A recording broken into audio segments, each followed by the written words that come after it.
ഒരു പദവി എന്തെങ്കിലും ചാർത്തി കൊടുത്തിട്ട് ഞാൻ ഒരുപാട് പേരോട് അന്വേഷിച്ചു. അങ്ങനെ ഒരു പദവിയില്ല.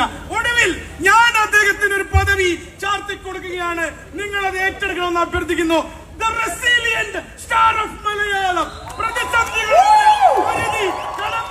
Because we still remember ABCD അഭിനയിച്ച ടൊവിനോയും എന്ന് നിന്റെ മൊയ്തീനിലെ അപ്പുവുമൊക്കെ ഞങ്ങളുടെ മനസ്സിലുണ്ട്. അന്നത്തെ ടൊവിനോയിൽ നിന്നും ഇന്നത്തെ ടൊവിനോയിലേക്കുള്ള യാത്ര. The resilient star of Malayalam cinema. Come on, Thomas.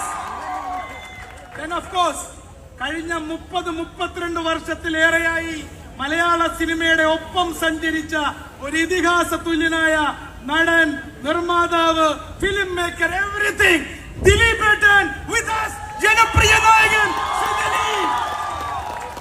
And now, thank you. And now, ഈ ബേസിൽ എന്ന വാക്ക് വരുന്നത് from a Greek word called Basilius. Basilius എന്ന ഗ്രീക്ക് പദത്തിൽ നിന്നാണ് ബേസിൽ എന്ന വാക്ക് വരുന്നത്.